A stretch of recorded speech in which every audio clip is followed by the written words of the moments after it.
Sailani Baba 786 channel में आप सबका स्वागत है। मेरे प्यारे दोस्तों, इस चैनल पे आपको काफ़ी अच्छी अच्छी जानकारियाँ मिलती रहेगी। इस्लामिक ज्ञान आपको मिलता रहेगा। हमारे चैनल को आप अपना प्यार देते रहा करिए। और जो लोग मुसलमान हैं उन सबसे गुजारिश है कि इस चैनल में आपके लिए मैं सही बुखारी हदीस का काफ़ी ज्ञान आपके लिए ला रहा हूँ। और अब ये आप लोगों की जिम्मेदारी है कि आप इस वीडियो को हर जगह फैलाए, अपने रिश्तेदारों के साथ शेयर करें और खुद भी इस चैनल के जरिए इल्म हासिल करें। और जो लोग सैलानी बाबा के आशिक हैं, जो हिंदू हैं, वो भी अपना ज्ञान इस चैनल के जरिए बढ़ाइए, क्योंकि सही बुखारी हदीस की बातें आप लोगों को काफ़ी होशियार और बेहतर इंसान बना सकती है। इसलिए आप लोग थोड़ा भी वीडियो स्किप मत करिए।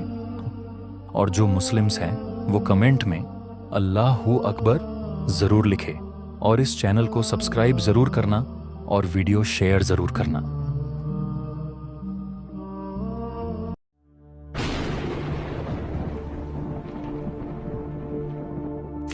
इब्न अब्बास द्वारा वर्णित अल्लाह के रसूल सबसे ज़्यादा उदार थे और रमज़ान के महीने में जब जिब्रील उनसे मिलते थे तो उनकी उदारता चरम पर होती थी। जिब्रील रमज़ान की हर रात उनसे मिलते थे और उन्हें कुरान पढ़ाते थे। अल्लाह के रसूल सबसे ज़्यादा उदार व्यक्ति थे, यहाँ तक कि वे तेज़ हवा से भी ज़्यादा उदार थे। दान पुण्य करने की तत्परता और जल्दी में।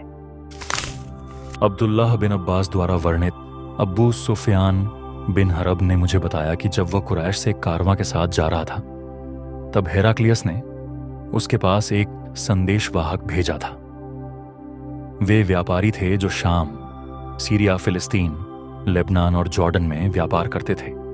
उस समय जब अल्लाह के रसूल ने अब्बू सुफियान और कुरैश के काफिरों के साथ समझौता कर लिया था, इसलिए अब्बू सुफियान और उसके साथी इल्या यरूशलेम में हेराक्लियस के पास गए। हेराक्लियस ने उन्हें दरबार में बुलाया और उसने अपने चारों ओर सभी वरिष्ठ रोमन गणमान्य लोगों को बुलाया।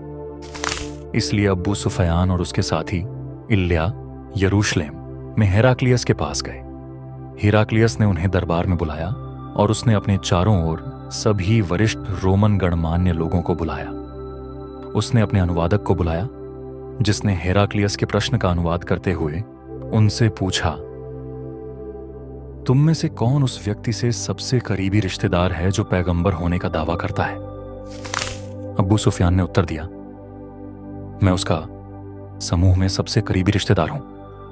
हेराक्लियस ने कहा, उसे, अब्बू सुफियान को मेरे पास लाओ और उसके साथियों को उसके पीछे खड़ा करो। अब्बू सुफियान ने आगे कहा। हेराक्लियस ने अपने अनुवादक से कहा कि मेरे साथियों से कहो कि वह उस आदमी पैगंबर के बारे में मुझसे कुछ सवाल पूछना चाहता है, और अगर मैंने झूठ बोला तो उन्हें, मेरे साथियों को, मेरा खंडन करना चाहिए। अब्बू सुफियान ने आगे कहा, अल्लाह की कसम, अगर मुझे अपने साथियों द्वारा झूठा करार दिए जाने का डर ना होता तो मैं पैगंबर के बारे में सच ना बोलता।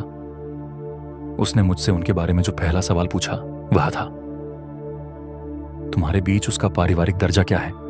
मैंने जवाब दिया, वह हमारे बीच एक अच्छे कुलीन परिवार से है।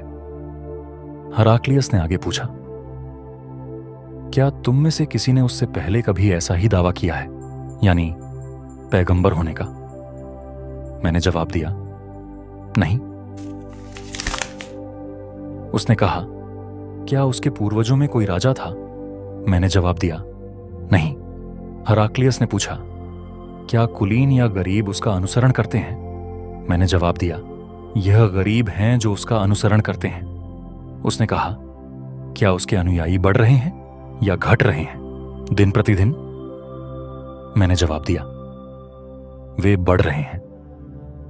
फिर उसने पूछा, क्या उसके धर्म को अपनाने वालों में से कोई नाराज होकर बाद में धर्म त्याग देता है? मैंने कहा, नहीं। हेराक्लियस ने कहा, क्या आपने कभी उस पर पैगंबर होने के दावे से पहले झूठ बोलने का आरोप लगाया है? मैंने कहा, नहीं। हेराक्लियस ने कहा, क्या वह अपने वादे तोड़ता है? मैंने कहा, नहीं। हम उसके साथ समझौता कर चुके हैं, लेकिन हमें नहीं पता कि वह इसमें क्या करेगा। मुझे उसके खिलाफ इसके अलावा कुछ कहने का मौका नहीं मिला। हेराक्लियस ने पूछा, क्या आपका उसके साथ कभी युद्ध हुआ है? मैंने कहा, हां। फिर उसने पूछा, लड़ाइयों का परिणाम क्या हुआ? मैंने कहा, कभी वह विजयी होता था और कभी हम। हेराक्लियस ने कहा, वह तुम्हें क्या करने का आदेश देता है? मैंने कहा, वह हमें अल्लाह और केवल अल्लाह की पूजा करने और उसके साथ किसी की पूजा न करने और हमारे पूर्वजों ने जो कुछ कहा है उसे त्यागने के लिए कहता है। वह हमें प्रार्थना करने, सच बोलने, पवित्र रहने और अपने सगे संबंधियों के साथ अच्छे संबंध रखने का आदेश देता है। हेराक्लियस ने अनुवादक से मुझे निम्नलिखित बातें बताने को कहा। मैंने आपसे उनके परिवार के बारे में पूछा और आपने जवाब दिया कि वह एक बहुत ही कुलीन परिवार से थे। वास्तव में सभी रसूल अपने अपने लोगों के कुलीन परिवारों से आते हैं। मैंने आपसे पूछा कि क्या आप में से किसी और ने ऐसा दावा किया है, तो आपका जवाब नकारात्मक था। अगर जवाब सकारात्मक होता तो मैं समझता कि यह आदमी पिछले आदमी के कथन का पालन कर रहा है। फिर मैंने आपसे पूछा कि क्या उनके पूर्वजों में से कोई राजा था। आपका जवाब नकारात्मक था, और अगर सकारात्मक होता तो मैं समझता कि यह आदमी अपने पूर्वजों के राज्य को वापस लेना चाहता है। मैंने आगे पूछा कि क्या उन्होंने जो कहा उससे पहले उन पर कभी झूठ बोलने का आरोप लगाया गया था, और आपका जवाब नकारात्मक था। तो मुझे आश्चर्य हुआ कि जो व्यक्ति दूसरों के बारे में झूठ नहीं बोलता वह अल्लाह के बारे में झूठ कैसे बोल सकता है। फिर मैंने आपसे पूछा कि क्या अमीर लोग उनके अनुयायी थे या गरीब। आपने जवाब दिया कि गरीब ही उनके अनुयायी थे, और वास्तव में सभी रसूलों के अनुयायी इसी वर्ग के लोग रहे हैं। फिर मैंने आपसे पूछा कि उनके अनुयायी बढ़ रहे थे या घट रहे थे। आपने उत्तर दिया कि वे बढ़ रहे हैं, और वास्तव में सच्चे ईमान का यही मार्ग है जब तक कि वह सभी प्रकार से पूर्ण न हो जाए। मैंने आपसे यह भी पूछा कि क्या कोई ऐसा व्यक्ति है जो अपने धर्म को अपनाने के बाद नाराज हो गया और अपने धर्म को त्याग दिया। आपका उत्तर नकारात्मक था, और वास्तव में सच्चे ईमान की यही निशानी है जब उसकी प्रसन्नता दिलों में प्रवेश करती है और उनमें पूरी तरह से घुल मिल जाती है। मैंने आपसे पूछा कि क्या उसने कभी विश्वासघात किया है। आपने नकारात्मक उत्तर दिया, और इसी प्रकार रसूल कभी विश्वासघात नहीं करते। फिर मैंने आपसे पूछा कि उसने आपको क्या करने का आदेश दिया।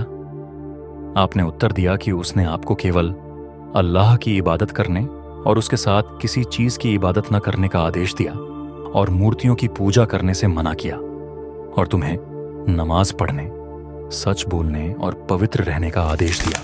यदि आपने जो कहा है वह सच है तो वह बहुत जल्द मेरे पैरों के नीचे इस स्थान पर होगा, और मुझे यह शास्त्रों से पता था कि वह प्रकट होने वाला है, लेकिन मुझे यह नहीं पता था कि वह आपकी ओर से होगा। और यदि मैं निश्चित रूप से उसके पास पहुंच सकता तो मैं तुरंत उससे मिलने जाता, और यदि मैं उसके साथ होता तो मैं निश्चित रूप से उसके पैर धोता। फिर हेराक्लियस ने अल्लाह के रसूल द्वारा संबोधित पत्र मांगा, जिसे दिहिया ने बुसरा के गवर्नर को सौंपा था, जिन्होंने इसे पढ़ने के लिए हेराक्लियस को भेज दिया। पत्र की विषय वस्तु इस प्रकार थी: अल्लाह के नाम पर जो दयालु है, दयालु है।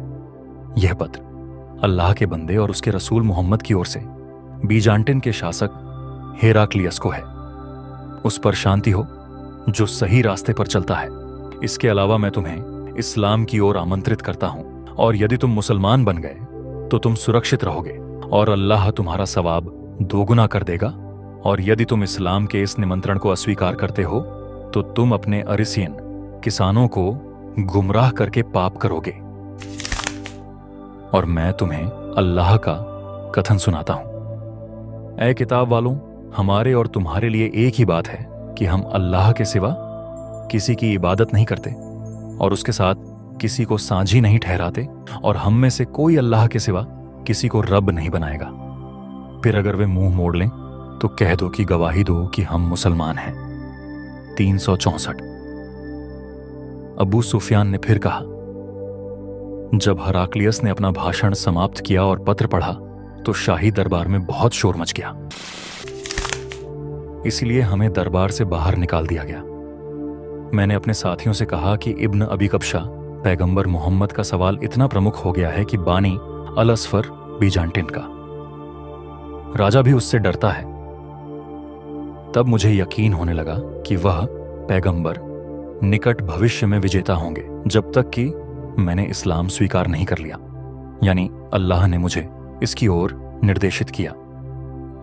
उपकथावाचक आगे कहते हैं, इब्न अन-नतूर इल्या यरूशलेम का गवर्नर था और हेराक्लियस शाम के ईसाइयों का मुखिया था। इब्न अन-नतूर ने बताया कि एक बार जब हेराक्लियस इल्या यरूशलेम का दौरा कर रहा था तो वह सुबह उदास मूड में उठा। उसके कुछ पुजारियों ने उससे पूछा कि वह उस मूड में क्यों था। हेराक्लियस एक भविष्यवक्ता और ज्योतिषी था। उसने उत्तर दिया, रात में जब मैंने सितारों को देखा तो मैंने देखा कि खतना करने वालों का नेता प्रकट हुआ था, विजेता बन गया। वे कौन हैं जो खतना करते हैं? लोगों ने उत्तर दिया, यहूदियों को छोड़कर कोई भी खतना नहीं करता है, इसलिए आपको उनसे, यहूदियों से डरना नहीं चाहिए। बस देश में मौजूद हर यहूदी को मार डालने का आदेश जारी करें। जब वे इस पर चर्चा कर रहे थे तो गस्सान के राजा द्वारा भेजा गया एक दूत हेराक्लियस को अल्लाह के रसूल की खबर सुनाने के लिए बुलाया गया। खबर सुनकर हेराक्लियस ने लोगों को आदेश दिया कि वे जाकर देखें कि गस्सान के दूत का खतना हुआ है या नहीं। लोगों ने उसे देखकर हेराक्लियस को बताया कि उसका खतना हुआ है। फिर हेराक्लियस ने उससे अरबों के बारे में पूछा। दूत ने उत्तर दिया, अरब भी खतना करते हैं। यह सुनने के बाद हेराक्लियस ने टिप्पणी की कि अरबों की संप्रभुता प्रकट हो गई है। तब हेराक्लियस ने रोम में अपने मित्र को एक पत्र लिखा जो ज्ञान में हेराक्लियस जितना ही अच्छा था। हेराक्लियस तब होम्स, सीरिया का एक शहर के लिए रवाना हुआ और तब तक वहीं रहा जब तक उसे अपने मित्र से पत्र का उत्तर नहीं मिला, जो पैगंबर के उद्भव और इस तथ्य के बारे में उसकी राय से सहमत था कि वह एक पैगंबर था। इस पर हेराक्लियस ने सभी बीजान्टिन के प्रमुखों को होम्स में अपने महल में इकट्ठा होने के लिए आमंत्रित किया। जब वे इकट्ठे हुए तो उसने आदेश दिया कि उसके महल के सभी दरवाजे बंद कर दिए जाएं। फिर वह बाहर आया और कहा, ओ बीजान्टिन, यदि सफलता आपकी इच्छा है और यदि आप सही मार्गदर्शन चाहते हैं और चाहते हैं कि आपका साम्राज्य बना रहे, तो इस पैगंबर के प्रति निष्ठा की प्रतिज्ञा करें, यानी इस्लाम को अपनाएं। हेराक्लियस के विचार सुनकर हेराक्लियस को इस्लाम के प्रति उनकी नफरत का एहसास हुआ और जब उसने उनके इस्लाम अपनाने की उम्मीद खो दी तो उसने आदेश दिया कि उन्हें फिर से दर्शकों के सामने लाया जाए। जब वे वापस आए तो उसने कहा, जो कुछ पहले कहा गया था वह सिर्फ आपके विश्वास की ताकत को परखने के लिए था और मैंने इसे देखा है। लोगों ने उसके सामने सजदा किया और उससे प्रसन्न हुए और इस तरह हेराक्लियस की कहानी उसके विश्वास के संबंध में समाप्त हुई। प्यारे दोस्तों, ये थी हदीस की कुछ खास बातें। इसीलिए मैं हमेशा कहता हूं कि हर मुसलमान को अल्लाह पर पूरा भरोसा और यकीन रखना चाहिए और 5 वक्त की नमाज को अदा करना चाहिए। अगर आपने यह वीडियो पूरा देखा है तो कृपया कमेंट बॉक्स में जरूर बताएं। साथ ही मुझे यह भी बताएं कि अगला वीडियो किस टॉपिक पर बनाऊं। आप सभी का बहुत बहुत शुक्रिया। सैलानी बाबा 786 को सब्सक्राइब और लाइक जरूर करें और याद रखें, अल्लाह की इबादत हर रोज करें क्योंकि इसमें सिर्फ आपका ही फायदा है। अल्लाह जितना प्यार हम इंसानों से करता है उतना प्यार कोई और नहीं कर सकता। दोस्तों, मिलते हैं अगले वीडियो में। खुदा हाफिज।